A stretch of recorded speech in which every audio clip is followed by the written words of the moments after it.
888-589-8840. We are going to get to the calls. I just want to say something. I want you to listen to a clip from President Obama yesterday at the governor's conference.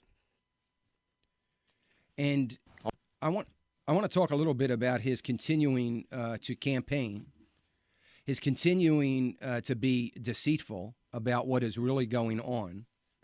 And then I've got some interesting notes about that very thing. And I want to play something after that from 2007, 2008. Go ahead, Adam. All of us are elected officials. All of us are concerned about our politics, both in our own parties as well as the other parties. But at some point, we've got to do some governing. That'd be nice. And certainly what we can't do is keep careening from manufactured crisis to manufactured crisis. Well, here's the thing. It would be nice to do some governing. It's a joke. And you notice how the president always talks about things like manufactured crisis and lack of governing when he is always the biggest offender of that. It's as if, and I think there's some merit to it, I think his strategists are pretty smart. I think that obviously, if you are bringing it up, you're not the worst offender. That it's obviously the Republicans that are the problem. Let me tell you what I believe about governing by this president. And that's why I made that comment about Italy before the break. Welcome to our world. They're concerned in Europe about the lack of governing in the third largest economy in Italy. Well, you talk about manufactured crises. I don't know that it's been manufactured. I do know that we are in crisis because of failed government policy. But the idea that we are not governing, that the president points out here, is to say that we're not governing and we are capable to govern, and we're not doing it. Here's the problem, Mr. President, with all due respect. Well, you know what? Let me just say, this goes for the vast majority of Republicans. You don't know how to govern. You don't even know what govern means. All you know how to do is kowtow to your special interest groups and the lobbyists. That's all you know how to do. You only know how to put out pointy talks. And I'm not talking about the president. I'm talking about Boehner, Cantor, McConnell, all of them. Pelosi, Reid, they're all in the same boat. Now, Senator Ron Johnson, a Republican from Wisconsin yesterday, said that if Boehner does not hold the line on sequester, that he will be pushed out in all likelihood. I would hope so. How he ever got reelected as speaker is beyond me to begin with. I would hope that he gets pushed out, and I would hope that if he doesn't get pushed out, that the people of the United States of America will rise up to make sure that we try to find a speaker that has just a tiny bit of backbone. We don't need a whole lot, but can we get a little bit? Just a little bit. Not, I don't want to go overboard and expect that we're going to stand firm on everything that's right, true, and good for America. I don't want to go there because that's just living in some sort of fantasy world. But just a little bit. Can we get a speaker that's got a little bit, not a lot? Anyway.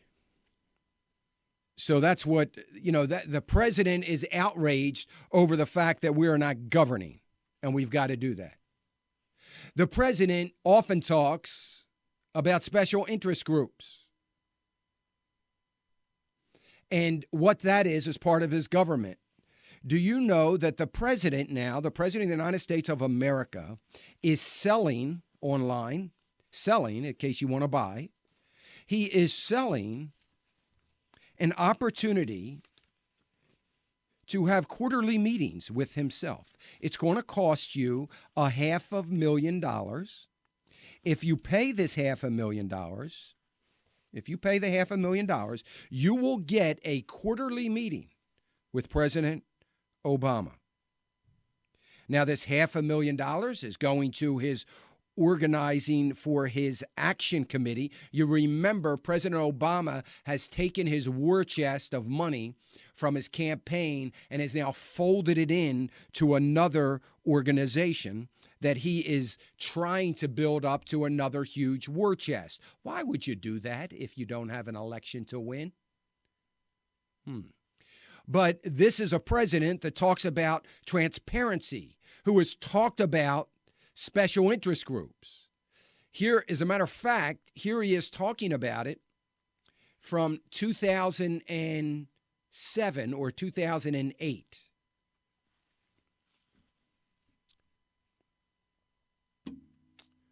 Okay, we don't have it. Okay.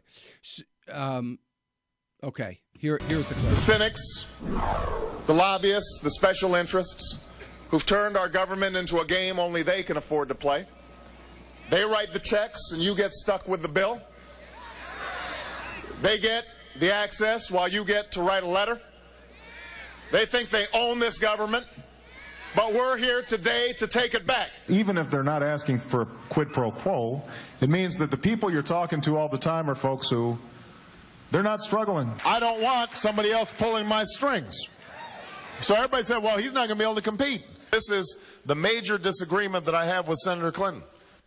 Yeah, she's a smart and capable person, but she is of Washington. When she takes more money from lobbyists and special interests than any candidate, including John McCain, that shows that she doesn't have a sense that we've got to change how business is done in Washington. Ultimately, what I'd like to see is a system of public financing of campaigns. And I'm a co-sponsor of the proposal that's in the Senate right now. That's what we have to fight for. All of that meaningless. Why do I bring that up? It's old news. It's not old news. Do you understand? This was before the election, before his first election as president. Do you realize right in front of our eyes, he laid out this ideology that was a lie. And he's done everything that is different. Everything.